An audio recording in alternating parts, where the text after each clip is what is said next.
What's up, everybody? Welcome back to the Crown Cinema Podcast. In this episode, we are breaking down I literally just watched V for Vendetta. Dun dun dun. Dude, the Wachowskis, what is up with them? They Again, know something's up. Something's up. Something's up. Something's up. It's again, we are kind of talking about a movie that just, obviously they're saying something. Yep. And it's kind of easy to see what they're saying. But Anarchy. but just in 2025, this is one of those movies where you're like, hey, wait a minute. They were onto something. What did they know? They literally predicted, kind of, the COVID entire spiel. Like this evil government here that created a virus to attack their own people so they can get more power. And then the pharmaceutical companies make a ton of money, led by one corrupt government man. Tricky. I'm not going to dive into that, but some weird coincidences. Yeah, I mean, you kind of look at historical stuff. I mean, history just repeats itself. But I was more interested in so I think the original story of V for Vendetta was written in the 1980s. Mm-hmm. It's a comic book, right? Huh? It's a comic book. Is that right? I'm pretty sure it's a comic book. So I just I looked up. I was like, hold on, what was the epidemic that was going on during that time? And it was AIDS. Well, I think the comic book though it wasn't a virus. Was it about? It was a nuclear war, like a nuclear bomb. Okay, is what caused the turmoil. There was also AIDS, but there was also was the Cold War?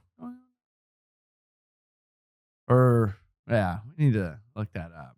1940s to the 1990s. Yeah, so it was still up in the air. Yeah, we're scared of somebody launching a nuke. Government can use that to its advantage of propaganda and scaring the citizens, gaining control. Yep. So I think the epidemic, you've just seen that before, through history. So when something like COVID happens, it's just kind of tricky. So when AIDS happened, I think the United States didn't have a big reaction. I don't think they definitely didn't have a COVID type reaction. And it's one of those things where because the United States didn't have much of a plan or a reaction to it in general, the people were they're killing us. Yeah. They're infecting us with AIDS. But then when you have an overreaction, kind of like COVID, the people are they're trying to imprison us. Well, AIDS is more you can't just get it randomly. You have to do an act to get AIDS. Sure. With the sickness or a virus, it can just be transmitted through the air. Yeah. Or touch or whatever. Yeah, but I don't think they knew that when AIDS first came out. Yeah. I mean, I think they did, but people can be scared easily. And if you spit on me and you have AIDS, now I'm worried I have AIDS. There's probably a stigma with it in the early days before people knew exactly what was going on. But all right, you had to be a gay man to get AIDS. Generally. Yeah. Dallas Buyers Club. Or dirty needles. Or a hooker that uses dirty needles. There you go. You don't have to be a gay man. Just that's what the demographic was of the disease. Or the I'm not sickness. here to talk about AIDS. Why are we talking about AIDS? I'm just more exploring of it really, I mean, V for Vendetta is not horrifying. I think it definitely is one of those works of art that should keep people in check. Mm-hmm. Of course, the government should fear the people. It should not be the other way around. That's a great message. That's the whole premise of the United States government in the original days, the early days. Yeah. For the people, by the people. Yeah, if you believe in that sort of thing. But I will say, it starts getting scary when one of the main messages, it ties back into the Matrix, which is there's no coincidences. Yep. But that's always so scary to do, because in the Matrix, it more compares real life to religion, and it kind of follows that. Whereas V for Vendetta follows more of what world governments do historically, what they've always done. Always just more power, more. And so it's easy to compare a COVID pandemic to like literally any other outbreak. And like you can compare like, okay, the government did the same exact thing back then. Yeah. Of course, they're going to do the same exact thing in the future. Right. Yeah. I mean, it's not like not like that crazy that they had that in there because it's like that's what would happen, which what kind of did happen. Yeah. Lock it down. Yeah. It's just wild. Like as they're watching, they're literally like explaining things. We're like, what the fuck? Yeah. We literally saw this happen. Now, not obviously to the extreme of this movie. Like it's not like governments like had complete control power that changed the world, but it was like a little bit of an overstep and locking the country down and stuff like that. Yeah. So it just like touched it a little bit in real time, but like this shows you what could happen. When things like that happen. Yeah. Cause I mean, especially 2005 is when this comes out. So like what are people immediately tying it to at like when it came out? 9/11. Like, that's what they're referring to. Like what would, if the government was involved with an attack that killed hundreds of thousands of people, would you want to know? Right. Well, it also ties in, it ties in history with some conspiracies of like theories. Like none of this is confirmed, but I think, I don't know the exact fact on this, but I have heard this, that what kind of got Hitler's rise to power was this attack and like burning of this building. I'm sorry, I don't know this exactly, but something happened to where that like caused Hitler to kind of rise to power. And then it kind of, people think that, oh, he actually started that. Like he caused that to happen so then he could rise to power, or that party or whatever it was. I'm sorry, I'm not historically accurate on whatever I'm talking about here, but something bad happened that caused Hitler to come into power. And then there's like a theory that he actually was involved in that process to help it. And then another conspiracy with like 9/11 stuff is like, did we let the planes hit the towers? I feel like you can just use that with pretty much anything. Right. Like any catastrophic event that allows somebody to like gain power. Yeah. People are always going to be like, well, they fucking probably did it. Well, we probably caused it. We do know that old Dick Cheney made a ton of money rebuilding the countries in the Middle East because of 9/11. And there's no such thing as coincidence. So now this movie is a little sketchy because like in the wrong mind, it's like, yes, fucking destroy the government. Let's take it over, because it's promoting that in a sense. And actually the author of the comic book, I don't think that was necessarily like his message kind of. It was more like I think the author of the comic book did not want this movie to be made. He's like, no, I don't want y'all to make the movie. But they kind of stole it from him in order to make the movie and like kind of did it without his permission. And he said, I'll never watch this movie because I didn't want it to happen. Like they stole my art and then made this movie. And he didn't want it to be like tied in too much to today of like anarchy and taking over the like governments today because it's a very modernized movie, 2005. Yeah. People are watching TV. It's a pretty modern movie where they're taking over in government. But he wasn't really happy that they made this movie with his comic book. Yeah. Why? Because of the violence towards... I don't remember exactly violence, why. Like being tied in with anarchy. Because honestly, I think this film does a pretty good job of like arguing the morality of violence to obtain freedom. I mean, these characters in the movie are like, yes, you should definitely overthrow that government. They're insanely... Oh, I think his problem with like the fascism thing. Like he's like, I'm not critiquing fascism or things like that. Like that's not really what the book's about. I think is what it was. But the author, Alan Moore, disliked the film because he felt it significantly changed the story's tone and focus. He believed the movie presented V as more of a conventional, deranged hero and shifted the core theme from V's desire to burn down a collapsing system to a more generic revolution narrative that was appealing to a wider audience. Okay. I haven't read that story, so I don't know what the comparison really is. He said, Moore felt the movie made V's motives less about destroying a corrupt system and more about a simple, explosive revolution. It said, according to Moore, the book's focus was V wanting to completely burn down the party to give people a chance to start fresh, whereas the movie presented a broader, more generalized theme of revolution. Yeah. And it's kind of a vague reasoning, but I'm sure there's something better than what AI Overview's giving us right now. But anyway. Yeah.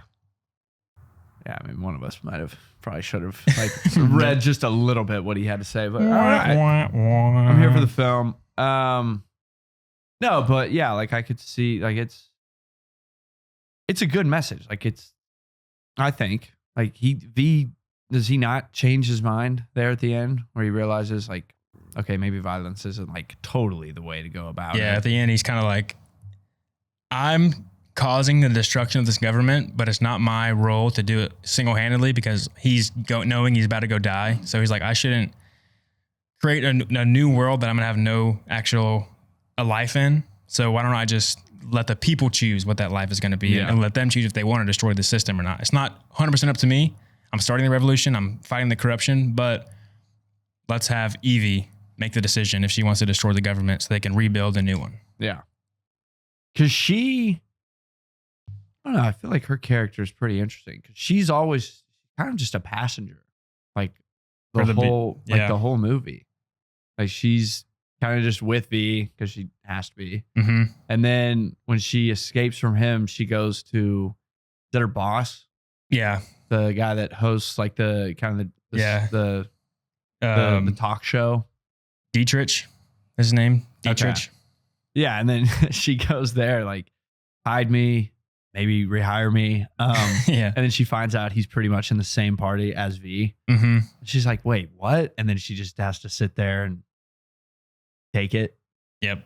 You know? So she never really is like involved directly. Like she's not like leading any speeches or anything like that. She's just somebody that's scared of the government that wants to be free. And then V inspires her, molds her.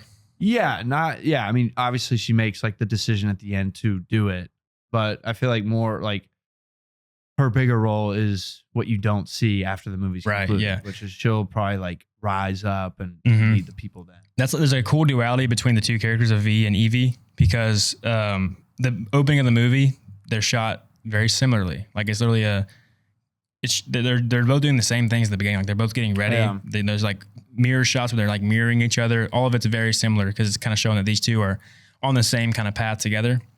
They both have a physical change happen to them. Like V gets burned and he has scars all over his body. Evey gets her head shaved, so she has a physical change there. Yeah. V kind of was created through fire. You know, he was burned. That's what kind of caused him to become who he is today. And then Evey was reborn in the rain when she came out after she conquered her fear. And then V's obviously all about destruction and, destroying the government. But Evey, her position now at the end of the movie is to kind of like give a rebirth to the new world and like give forgiveness. You know, it's not vengeance like V. She's going to try to like maybe forgive the old world and like create a new one and lead that path. Like that cool duality. So like, yes, this movie is not really her movie. It's V's movie, obviously. Yeah. But she gets to like walk this path to where after the movie, she's probably going to be able to make the world a better place because it's now destroyed. I'm a big fan of them mirroring each other at the beginning. Like here's this guy who's about to like lead the biggest rebellion ever, but he wakes up and puts on his big boy pants just like me and you. Yep. Just like me and you in the morning. He's got to have his breakfast. He's got to have his little eggs and bread, put on his pants, probably take a dump somewhere. Yep. And then we both just go to work. Yeah, he goes to work. Every day he's going to work, planting some seeds of how he's going to destroy the government. I mean, years he was like rebuilding a train system, getting all the explosives in the train. That took him 10 years to do that. Like he said, this is my life's work. I believe him. Hey, if you're enjoying the episode so far, don't forget to like and subscribe. Or if you're listening on Apple or Spotify, leave us a review. That helps out a ton. Okay, enough of this. Let's get back to the episode. Whoa, you're looking good. Yes, I am. That's because this episode is sponsored by 11 Oasis. Can I get one? Why not? Hell yeah. What do you think? I love it. I love the classic vintage vibe. It's kind of perfect for us who watch classic nostalgic movies every single week. No, yeah, I love the quality and the designs. I feel like I can really express myself. You love hot chicks on your body, don't you? Yes, I do. And unfortunately, this is the only way I can get them on me. Yeah, these would make great gifts for like dads, uncles, friends, the people that like that classic vintage look. People I know are always looking for this look, and this is perfect for that. I myself am right at 6 feet tall, and I like my shirts a little bigger. Fact check, please. And I got this shirt in XL, and I think it fits great. Yeah, mine's an XL, fits perfectly. I am actually 6 feet tall, sir. You're about like 6'2". I myself am quite literally at 6 feet. Maybe with a European measurement. This is America, buddy. This is a goddamn American shirt if I've ever seen one. Or for those who value the comfort and style of 11 Oasis, how can they get hooked up with the fresh fit? Well, you're in luck. Our fans are in luck because 11 Oasis is hooking it up for us. They're giving us a 20% discount. You go to 11oasis.com, go to checkout, type in Crown 20, Get a nice shirt. You'll be looking good. I feel like we need a montage with how good we look. No, I don't think we have to do all that. Ooh, too late, buddy. What? What's this?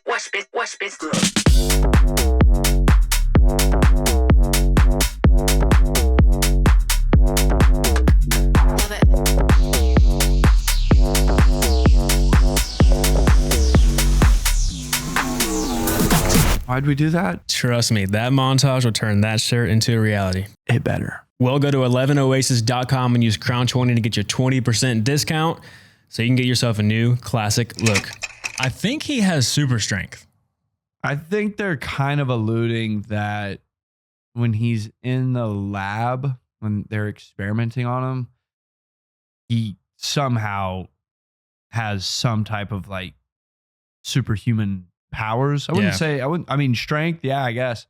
Survival. That opening scene when he saves Evey, he plows through those guys, like throws them up against the wall. He's like throwing everybody throughout the whole movie. Yeah. I mean, he literally survives God knows how many gunshots at the end there. And I think obviously that's for the message of like, you can't kill an idea. Right.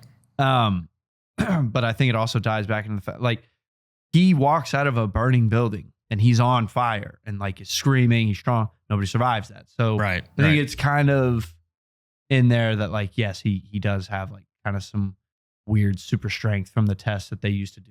He's also super fast in the fight scene at the end when he's like attacking him. He's like way faster than everybody else. Yeah. And the way they filmed that is they filmed it in slow motion, but they had all the actors move in slow motion and had Hugo Weaving go full speed.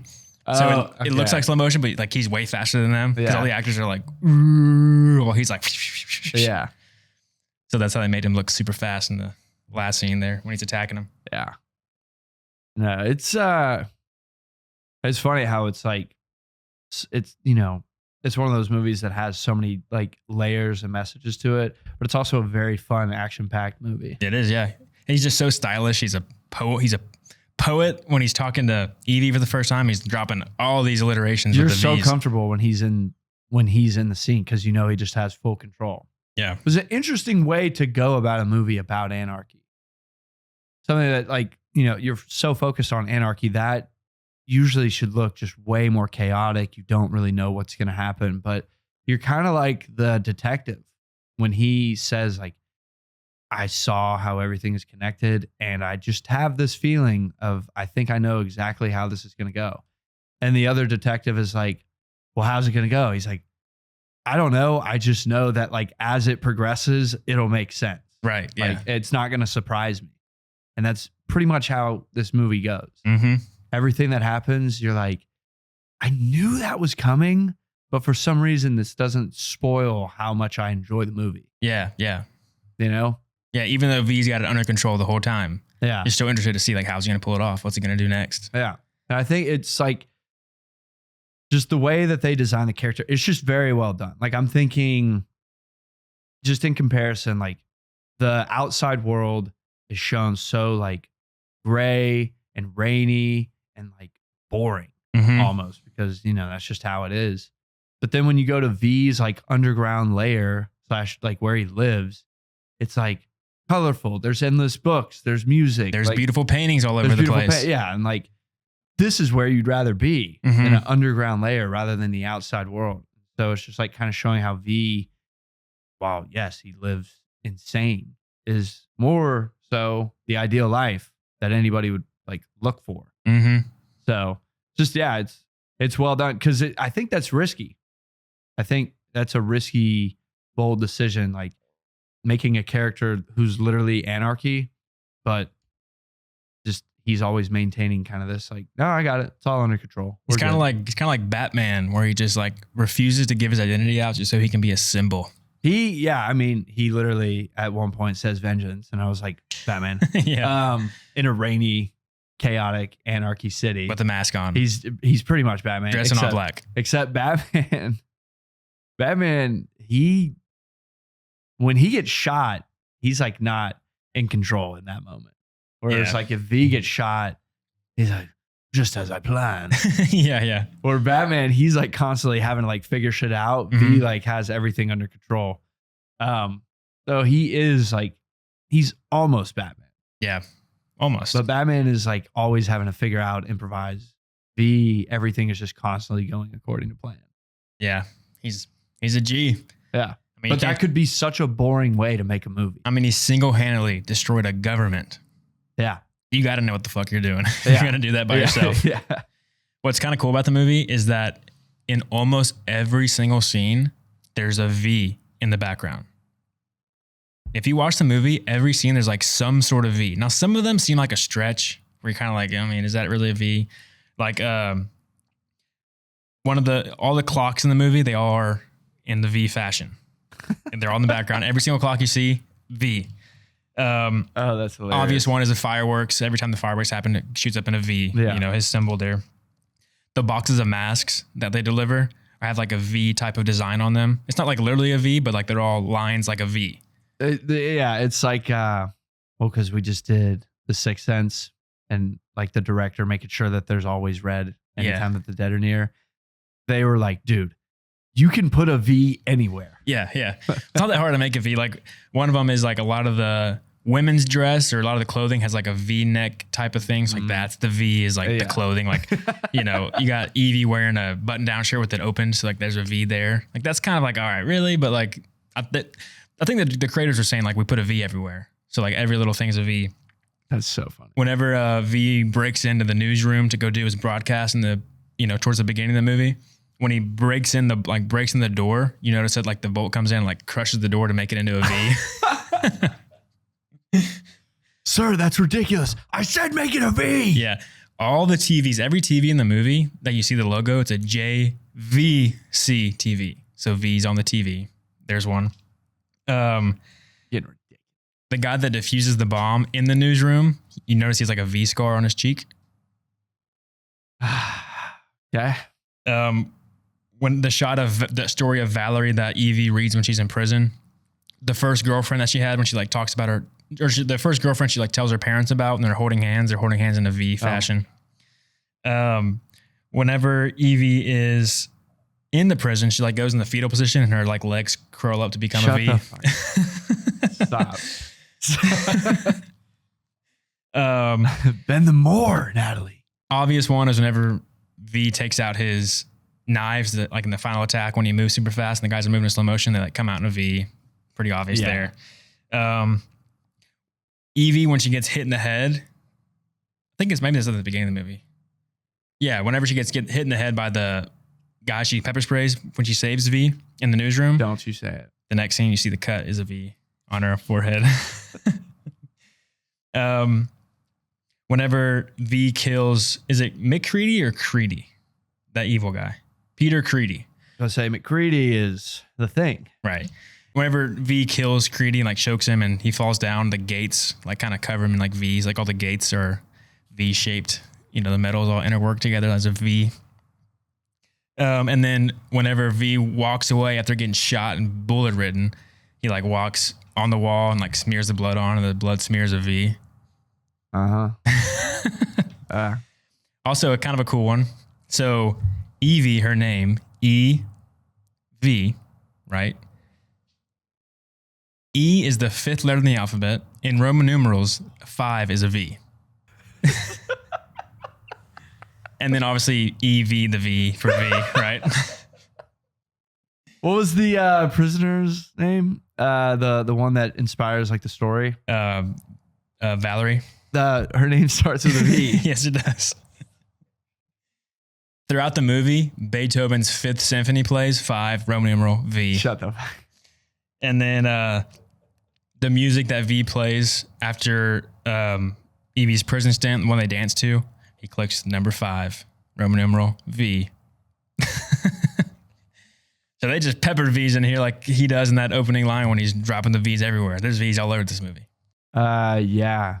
Some of them are pretty stretches, like that insane monologue. Yeah. Like some of the V's are like, I've heard somebody break it down where it's like the cranes in the background just because of like the cross, they make a V. And like, but again, the people said they put V's everywhere. So like when you look for it, you're like, is that supposed to be the V? Like, or a book's upside down where like, you know, like the peak is a V and just shit like that. Yeah. Just V's everywhere. Some of them seem like you're stretching heavy, but Ain't that hard to make a V when you're really looking at it. Anything can be a V. Anything can be a V. This is a V. This microphone, the way it's jagged, the corner of the table's a V. You can make anything a V. I'm about to start seeing V's for the rest of the week. Okay. I mean, yeah, that was ridiculous. That's insane. Just insane making a movie, but why not? Like, why not? As soon as he did the monologue to Natalie Portman's character, like, yeah, obviously we're doing the whole V thing hardcore. Yep. Vengeance. Yeah. Like, just an insane amount of V words. You didn't even know there were that many V words. I went and tried to read it. And like I was telling you, I felt like I was learning how to read again. Well, I was trying to joke with you and like say my own version with the V's. And I was like, I know like 4 V words. I don't know nothing's coming to mind. Like I can't form a sentence with just V's. Can't do it. How many? You know 4 V words? Probably. Vendetta, vengeance. There's 2. How many V's did he say? How many V words did he mention in that monologue? Let me guess. Don't tell me. I got my eyes closed. Let me guess.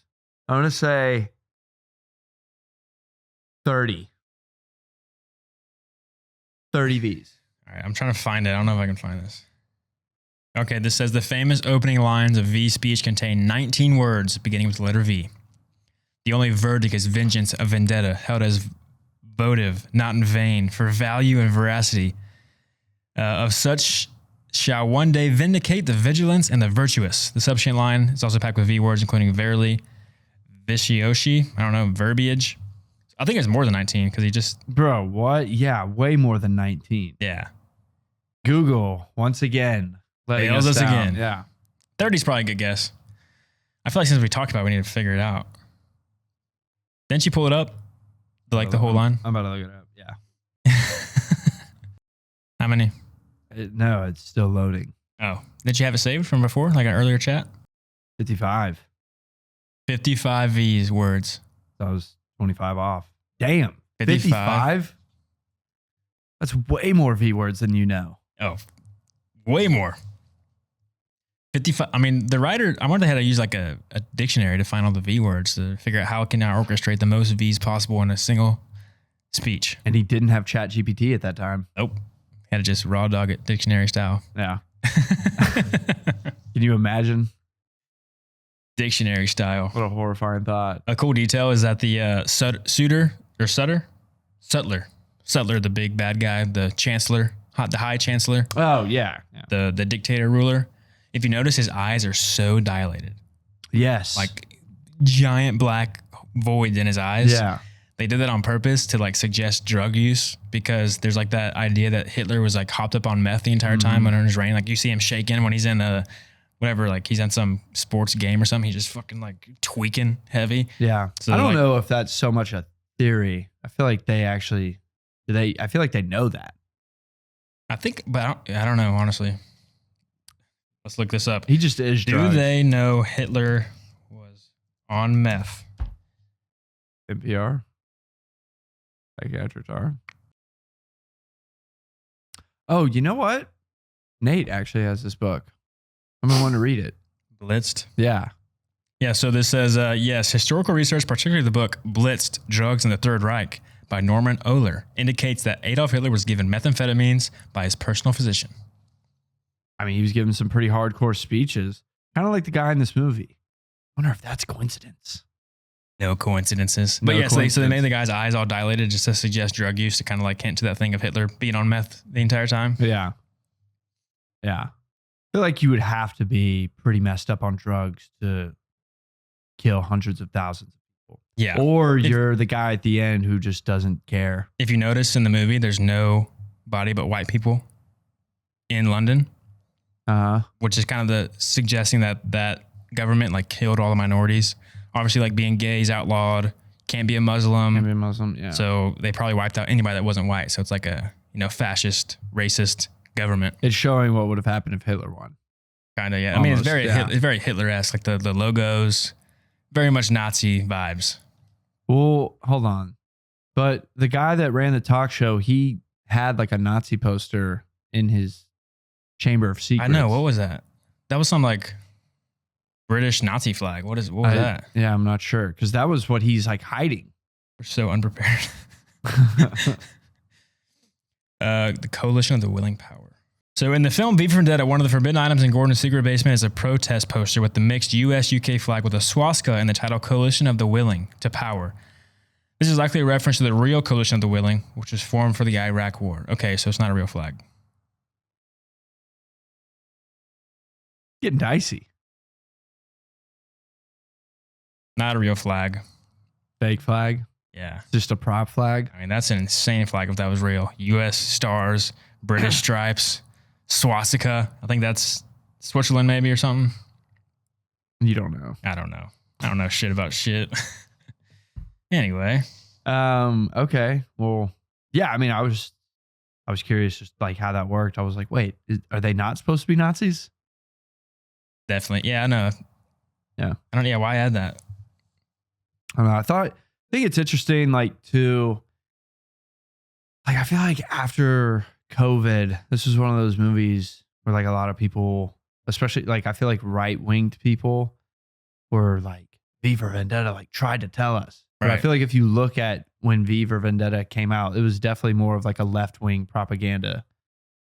I wouldn't say propaganda, because it's not, like, there's no bad messages in this movie. Like, these are, like, I agree with everything that the movie is trying to say, but like it was definitely leaning more towards like the left. Like, yeah, I mean, it could have been a critique on the whole Iraq war with us going to 9/11 and, you know, Dick Cheney. Yeah. You know, really promoting it. Yeah. Because his company was in there working. Yeah. So yeah, it probably was more anti-George Bush. Well, I think about like the transition that the brothers/sisters made. Like going in, like they were brothers at this point. And it's definitely like pro LGBTQ in this film. And it's just like a huge, that's like honestly one of the biggest centerpieces is because like the letter that woman wrote to V is what sparked him to do this whole thing. And that's based on the fact that like the reason she got thrown in prison and kidnapped was because she like held lesbian lovers. Right. So and that's the one hope that, Evey actually holds on to is that letter. Like that's how she's able to get through the prison because she like has that letter and like that's her hope to like survive because this woman did it. And she's like feels the love from the woman who says, I love you. You know, I don't know who you are, but like stay strong, woman. Yeah. Stay strong, whoever you are. Yeah, hope you get out of this. Yeah. It is something that I think, you know, because if you're going to talk about this movie, I think you have to somehow relate it to politics because that's what it's doing. That's the whole movie. Yeah. So it's just interesting to see like a movie that is kind of like pro LGBTQ. And then like you fast forward to like kind of more right-winged people who are probably a little bit against like transgenderism being promoted so heavily, especially like during 2020. And it's just like one of those things was like, so you kind of agree? right. Like, what do you say? Like, so you cool with it? But no, you know? Yeah. Wow. That's one of the first times I've ever gotten... We're getting dicey on this episode. A little political on this episode. Talk about AIDS, Nazis, LGBTQ+. Damn, this episode might not make it. Immediate flag. If it does get flagged, then this movie is really onto something. True. We're just talking. We're just talking about the movie. We had no plan before this. Yeah, because we're going to look up in the next 20 years, and this movie's going to be relating to something that's going on in the next 20 years. And then the next 20 after that, the next 20 after that. Whatever the Wachowskis come out with. It's not even that. V for Vendetta is like, it's so heavy on, 1982, the book. Yeah, was it 1984? I'll never remember.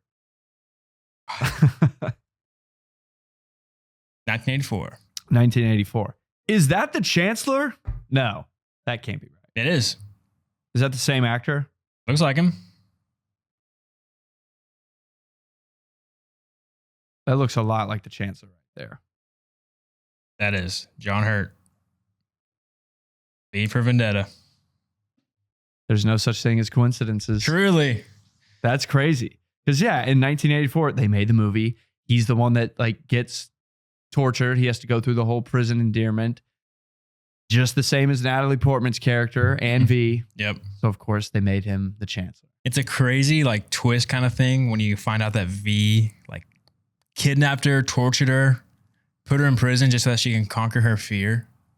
Lovely. Like insane. But then on the second time watching it, it's so clearly him that kidnaps her. Yeah. When she like, you can see like the burned face that he has. Yeah, when he says "gotcha" and he like puts Yeah. the bag over her You head, you literally see just a red like the face. flash of red. Yeah. And then obviously every time he's talking to her, he only has gloves on. Yeah. There's not even that. You can like, if you really look, you can see like there's just like this kind of like red pigment like on his skin. Well, you also tell from just the silhouette, like Hugo Weaving, you can tell once that's him. once you've like figured it out, mind blowing, but also not that he is like the villain in the Matrix. This guy, nuts. Well, he wasn't the original actor. There was 6 weeks filmed with a different actor, but there was either there's not. It's gotta be all his voice though. Yeah, it's all his voice. Okay. But he's not all his body. There's scenes where it's not Hugo Weaving underneath the mask. There were some creative differences or something like that where they did either the director didn't like the performance and wasn't really because they're really worried about shooting a movie back in this day because at this time during the film industry, it was big on like big name faces starring in the movie. Like that's what brought audiences out was like having a big name in a movie. Like who's starring in it, right? It was like the time whenever movie stars really brought people to the theater. So having a movie where the main actor has no face, he's wearing a mask, they were kind of worried about it. So they casted one guy, I forget his name, let me look it up just for reference. James Purfoy, this guy. So he was originally V. He has a cool voice too, like menacing kind of guy. But for whatever reason, they like fired him or he left the film set because they just didn't like his performance underneath the mask. Like it wasn't convincing enough or something. So they ended up bringing in Hugo Weaving to step in. They liked it and it was good. Yeah. It's pretty wild to think like you're just not bringing it as an actor with the mask. Like for some reason, your movements are just not looking good on the camera. Mm-hmm. And then they bring in the next guy. They're like, yep. Yeah, that's what we were looking for. Yeah. He just wasn't doing enough V's. It's cool because it's kind of similar like how the Mandalorian's the same way where there's no face. Pedro Pascal's just in a mask the whole time. But for just some reason, the way they either light it or shoot it, you can just kind of like see the facial expression he might be giving. Like I feel like the one scene I think about is whenever V walks into his living room when Evey comes back on the day of November 5th. He when he walks in, it look like his mask is always smiling, but it looks like he's like actually smiling when he sees her. Like he kind of walks in. I guess maybe with the way he tilts his head or something. It looks like he brings up a smile. Looks somehow. like he's blushing. Yeah, too. Yeah. It's like I didn't think you'd come back. Yeah. It's like you could tell he's happy, even though you have no facial expression. Yeah. It's always interesting to me of how they're able to like portray emotion with the mask. Like the Mandalorian's good at that. Mm-hmm. Like the whole time you can kind of see what you almost feel like you can almost feel his facial expression somehow. Spider-Man has to do it. They have the eyes that'll move. At least in the new one, Tom Holland, his eyes will like get big or squinch. It's like that's how they do this facial expression with him. Yeah. That's why hard. They were worried about that with Iron Man. So they ended up coming up with like the inside of his mask shot so they could actually like show his face because like the whole time he's in a mask, like how are you gonna show his expression? Yeah. But yeah, this actor he's crazy, bro. That's like incredible to put on that type of performance. Obviously, I talked about it in The Matrix. This guy just has that voice. Yeah, he does. And it's so cool to me that like in The Matrix, I was like, dude, like this voice is just scary. And in this movie, you can't really tell that it's him when he's in the prison. Like he's able to change his voice. No, he's got that master and control over his voice. Yeah, but it's just so cool to me that like in The Matrix, it's scary. You almost get chills every time he talks just because you're like, that would be such a horrifying voice to hear if I was stuck in a scary situation. Where in this movie, you are literally so happy to hear that Vendetta voice. Oh shit! I think I just realized something. Whenever Evey's in prison, there's 2 different people that talk to Evey. At least 2 different actors. One of them, the silhouettes look different. Is what I'm seeing. Whenever it's like because the first guy comes in and like talks to her, and then Hugo Weaving comes in to say something again, like why don't you take the deal? I guess you'll be free after this. And I'm saying this because if it is 2 people, the first person is Creedy because he made Creedy work with him. Wasn't that before he captured Evey? Or was that after? That's after. It is? Oh, damn it. Because it looked like, well, at least the silhouette looks like him. Like the way the hair is like a kind of a fatter face almost. I think it's V. It has to be. I don't know. Yeah, the reason why that probably isn't the case because even when that other silhouette that I'm thinking of, like it looks a little bit different. Like you can't tell it's Hugo Weaving. He is wearing gloves too. He's got wigs for days too. He does have wigs for days. Got wigs for days. Got the beard look. It's all V. I guess so. Yeah. I mean, he wouldn't let Creedy come into his house too, probably. No. That theory. Yeah. It did look different though. I swear. Oh, it's all V. I can't believe Natalie actually did. She did shave her head for real for this. Right? Yep, she did. They brought in a real barber to come in and shave her head. One take. You got to get it right. And she's crying. So like, it's an important, hard, Yeah, you got to make sure. You got to be really present. I was thinking for that when we were watching. I was like, damn, if she doesn't bring it. I mean, I don't know if that's like it. You could slap a wig on her if you're like, all right, that wasn't good enough. You can't shave a wig. You can't. It's gonna look weird. You're gonna be able to see all the makeup, the shit on it. Yeah, I guess you have to do it for real. And she's bawling her eyes out. So like maybe she has to like start crying, and then it's like, all right. I think that's why it has to be Natalie Portman because I think she's just one of those actors that like just can do it. Yeah, well, she could be having the best day ever, and if somebody paid her enough money, just like, hey, I need you to sob right now, she could do it. Bring it on.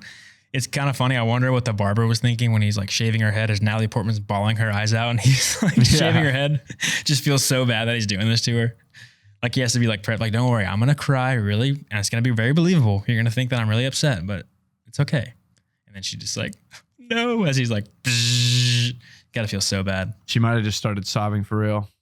I'm sure some of them, I mean, that's probably some real emotions. Like, damn, my head's going to be shaved. Fuck. Yeah.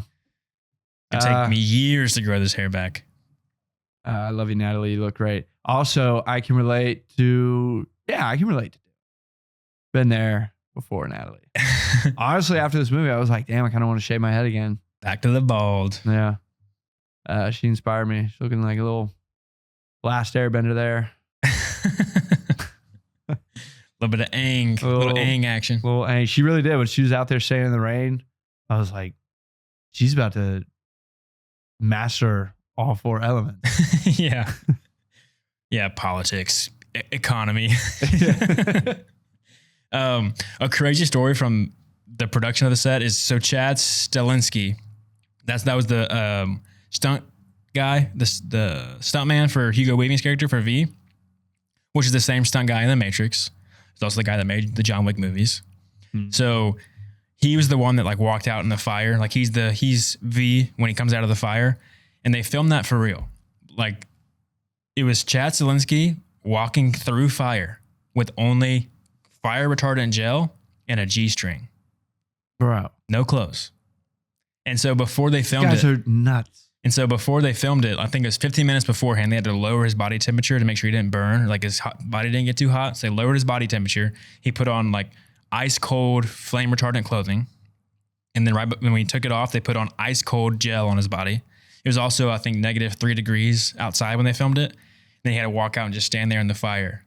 And then afterward, they like had to cool off his body again. Because he's like in real fire with no actual clothing to protect the heat. So he's still getting really, really hot in fire. Is there like a video that we could watch on that? I doubt it, but maybe. I don't know why you wouldn't document that for some behind the scenes. Because that is not only crazy, that is so awesome.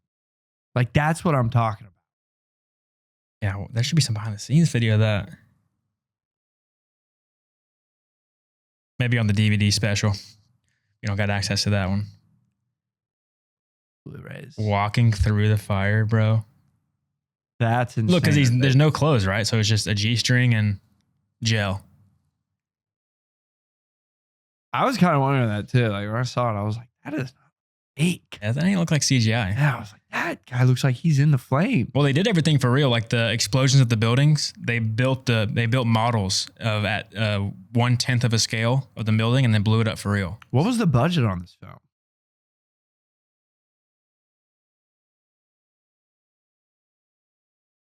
$54 million. So not it's mid-tier, mid-level. Yeah, that's not as much as you'd think for setting dudes on fire and blowing up buildings. Yeah. And then I know too so they were allowed to film at the British Parliament and then at Big Ben, but they were only allowed to film it between midnight and 4:30 a.m. And they could only stop traffic for 4 minutes at a time. Been there. Yeah. That's a brutal set. I've been on some of those. Dude, you only get 4.5 hours to film and you can only stop traffic every 4 minutes. Yeah. For 4 minutes. God. Take you forever to do these scenes. Oh yeah, for sure. That sounds awful. I guess you can't really just stop a city that big. Yeah, London. Yeah, you can't do Buy the giant tourist attractions in the government building. But at midnight, 4 a.m., I feel like you could shut it down for a couple nights.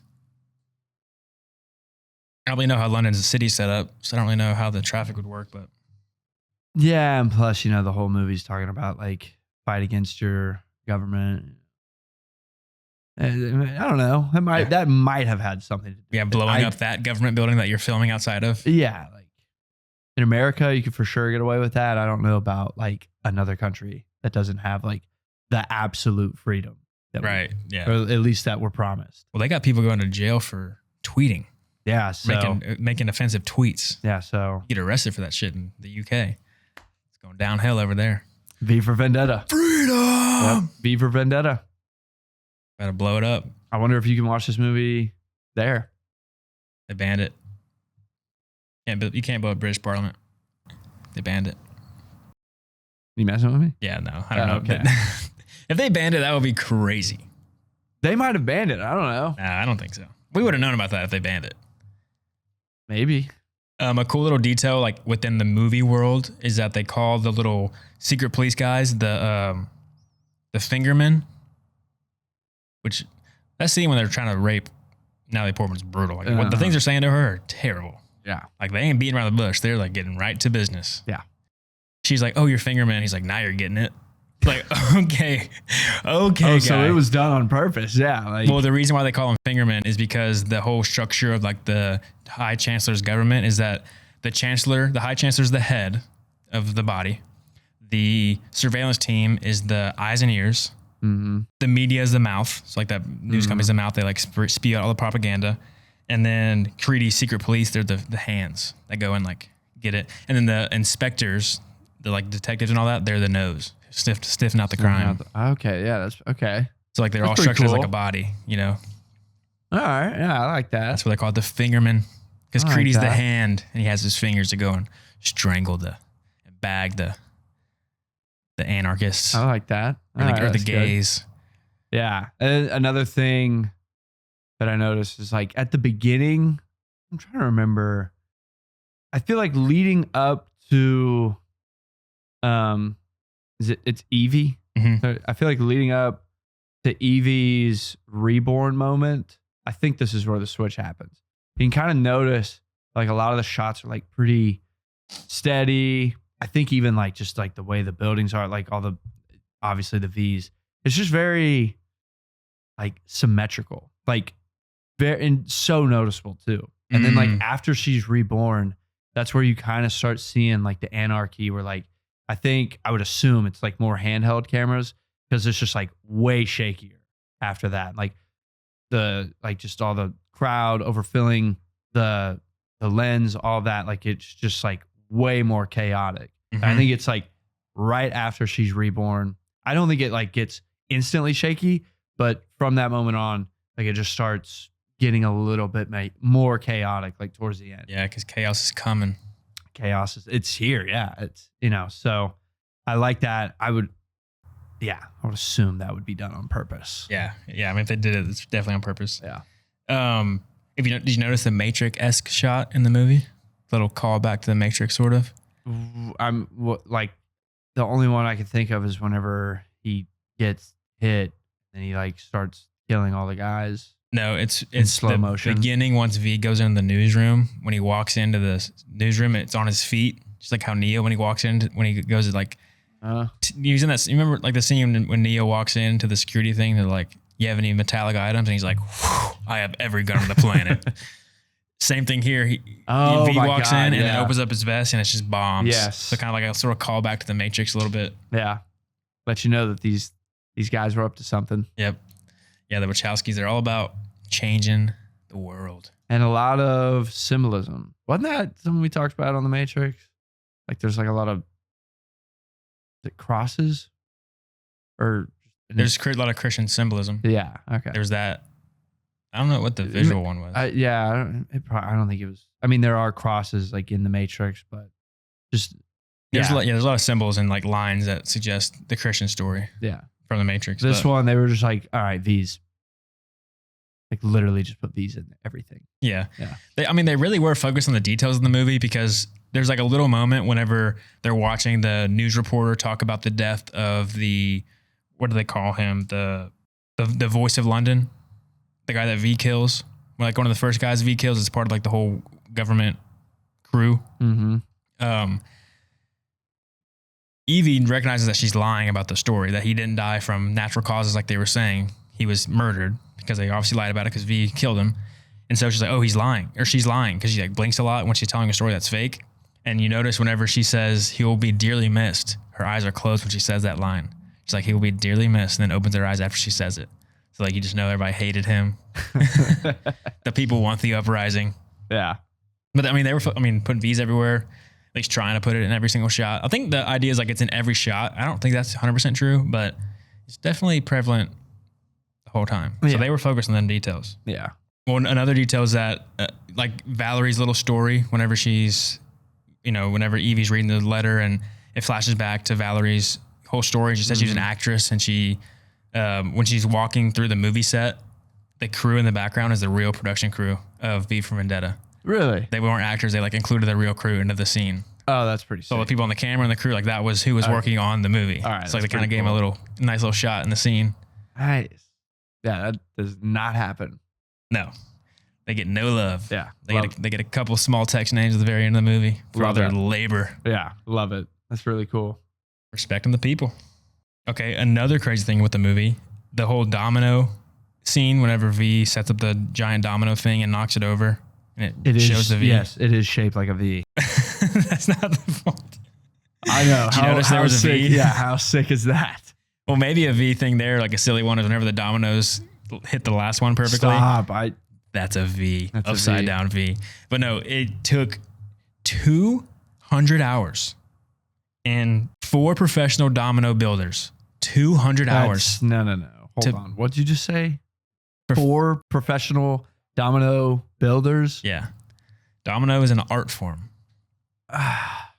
You know what? Actually, when I think about it, when I really think about it, I guess you're right. There's some cool domino videos. You're right.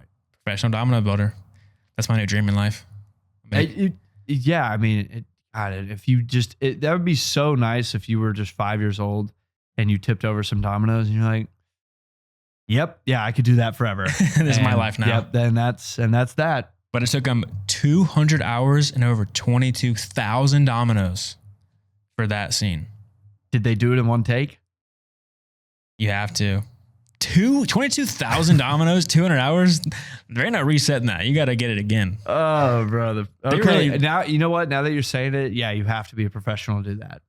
The stakes. The stakes. One mistake, and you ruin one everything. door shut a little too hard. One little cold breeze comes in and fucking ruins it. I mean, imagine the pressure you have when it's like the final. Like you have like imagine 100 more. The cameraman. Like, I don't know. Like, I'm just thinking of like making sure you have it like the perfect. I guess it's not. No, the pressure's definitely on the domino people. They knock it over. Fuck, I wasn't recording. Right. Yeah. I mean, there is that. Like, dude, can you imagine if you're the one that's like, oh my God. I think about you. I always forget to hit the record button. There's one little step I miss a good bit of the time. It happens sometimes. But like, I just thought I did. I just double checked, make sure we're good. No. It was a screen recording on our computer here. It's on. Don't worry. Wow. It's on. I've missed that one a couple times. That's a bitch to edit afterward. Hey, but I'll tell you what, the shot looks great. Yeah. It's satisfying. It's also, why did he do that? Why did he spend the time to make that? Just for himself? He's waiting around, bored as hell. How can you be bored? He has thousands of books to read. He has a government. Yeah, he has a government to take down. He has like a million things that he has to make sure happen. Like boom, boom, boom, boom, boom. Yeah, how does he have time for the dominoes? 22,000 dominoes just for one little thing where he's like, and it's all I'm ready. It's not like he knows the cameras are there. It's all for him. Yeah, it's not like it's important to his mission. He just did it for fun. He did it for fun. I mean, it's always the symbol of the shot of like one domino tips and it cascades across. So maybe he wanted it for his own symbolism. Yeah. Like, this is what I'm about to do. I'm the one that's going to flick the one domino to cause the ripple effect to destroy the corrupt government. Maybe he's just been putting a domino down every day because he's been working on this for like 10 years. Yeah, maybe. Yeah. So it really, I guess it's not that hard. Also, okay, here's Just a few dominoes a day. Here's no crazy. matter what happens to you while you're planning this whole thing, you got to make sure you put some dominoes down. Outside of the 200 hours and 22,000 dominoes they placed, you also have to have the insane precision. So that way the dominoes at the end Make the V. will perfectly That's what the slap on professionals are for. one. That's why you got to be a professional domino builder. Steady hand like a doctor. Probably steadier than a doctor's hand. Professional domino. That's who you wanted to do open heart surgery for you as a professional domino builder. Truly, yeah. Hands are steady. God, you know what sucks is I'm so mad that I didn't do this, but there was a scene while we were watching this that just reminded me so much of like kind of when like in the Dark Knight when things just start getting like crazy and you can feel it because the music, you know, it does that like Yeah. there's like a subtle, like it sounds so close to that. And I can't remember it. So I don't even know why like I brought it up, but I'm so pissed. I was hoping that as I was saying that it would come to me. I think we're 0 for 4 on bringing things up. We're like, but I'm not 100% sure. I want to say it's like when the detectives are talking and they realize that like V's up to something and it's just like getting heavy because they're like, damn, like he really is he's going to beat us. Like Yeah. we were not prepared for this at all. They were not prepared for one man to take over the entire government. No, but All right, you gonna rate this thing? yeah, I'm really trying to remember that scene, but Yeah, I don't know. I don't remember I'm it. so mad I didn't write that down because I was like, damn, that kind of sounds like the music sounds so much similar. Sounds so similar to The Dark Knight. But you know, who gives a shit? Because I can't remember. So yeah, let's rate it. All right, what do you have for V for Vendetta? For V for Vendetta, I've got a 8.8. Nice. Yep. Acting 9 out of 10. It's great. Natalie Portman obviously kills it. And then what's V's actor's name? Hugo Weaving. Hugo Weaving. Yeah, I mean, with the mask on, still does a great job. It's The voice. it's the voice. I think it's the mannerism. It's kind of like what you were saying. It's like you get that weird feeling of like he's got this mask on. It's like got the smile, but sometimes like he looks up and there's no way to really describe it, but you're like, you can tell that like he's smiling under the mask, you know? Yep. Writing 9 out of 10. Again, I think it's a pretty cool decision, and especially when it pays off to like give the main character kind of that invincibility of like, you know, that everything is going according to plan for him. But somehow that doesn't get boring. So I think it's really hard to pull that off, but I think they did. Yep. In this film. Editing 9 out of 10. I think it's great. I don't know. Would editing have more to do with? No, that would be cinematography with like all the V's in there. Yeah, that'd be cinematography probably. Yeah. Well, regardless, I mean, cinematography. I think 8 out of 10. I think the V's are hilarious. I think that's so funny, but obviously, like that, you do have to get creative. The reason it's not higher is because like I think when you're shooting a city that's like so gray and boring, you can only do so much. But I appreciated kind of what I said earlier. Like at the beginning, it's like way more steady because the government does have like this control. This is what society is like. Everybody's just falling in a line. Where towards the end, it's shaky, showing anarchy. So yeah, 8 out of 10. Enjoyability, 9 out of 10. There we go. I'm a big fan of this movie. I think it's an important movie. Definitely like makes you think. Yep. But it's also just like a fun movie to watch. Yeah. So 8.8 out of 10 for V for Vendetta.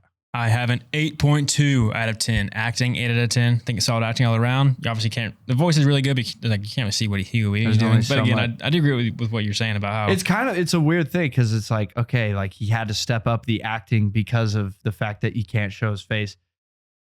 You just call it what you want. Yeah, I mean, it's good. You can up that score because of that or dock it. I mean, I honestly don't think I'm docking it because of that. I'm just giving it an 8. Writing or that. Writing, 8 out of 10. Good writing. It's a fun story. Editing, 8 out of 10. Good editing. Cinematography, 9 out of 10. The V's. That's not why. I mean, maybe. But it's cool. I like the flashiness, like it's just cool shots. The explosions are fun. The, V's always shot in a cool way. Fun. Good. 9. Enjoyability, 8 out of 10. I enjoy the movie. It's not one of my favorite movies. However, it's really solid, fun watch, watching V tear shit up. So 8.2 out of 10 for V for Vendetta. Boom. Boom. Got any final thoughts? No, I don't know. I feel like this is one of those movies. If you keep talking, I might get you in trouble. Might have already gotten in trouble. Yeah. No, again, deep thinking movie, but don't overthink it. You might sink, might go crazy. Just a movie. You might wind up destroying the government. Yeah, it's just a movie. Everybody chill the fuck out. You ain't gonna do it, pal. You ain't overthrowing the government, pal. Yeah, go read 1984, get revved up, and then watch this movie. But just, keep your government in check. Yeah. I'm gonna shut the fuck up here. I guess maybe my final thought is like the one kind of cool writing thing that could maybe it's a style choice. So like you either like it or you don't. Is how witty the dialogue is the entire time. Like it's not natural. The way V talks is totally not natural. Some of the dialogue is very quick and kind of to the point. So it's not like it's a super realistic way to speak to somebody. It's more like a stylistic way to speak. I feel like for a lot of the movie, like whenever Evey's talking to somebody and like asking questions and diving in, it's kind of like very quick back and forth of like getting the answers. Yeah. And the way V talks is obviously very verbose. You hear that? You get that V word? Very nice. Very nice. You get that? We should have prepared better and like try to figure out how many V words we could have snuck in this episode. Yeah, we fucked up. It's all right. Well, comment below your thoughts on V for Vendetta. Let us know what we missed. Let us know why you love this movie. Let us know how you're going to overthrow the government. And we'll see y'all next week. Or don't. And if you do, you cannot throw our names in there. We are not a part of your plot.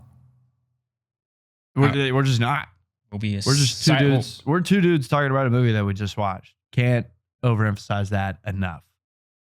We're just yapping. Yeah. V for verbal. We're just talking. Yep. Nice. There you go. You like that? There you go. I don't think another V word, but I ran out of steam on the V words. Yeah. Instead, this V that you are seeing, if you're watching this, is not a V. It's a peace out. See y'all next week. We're out.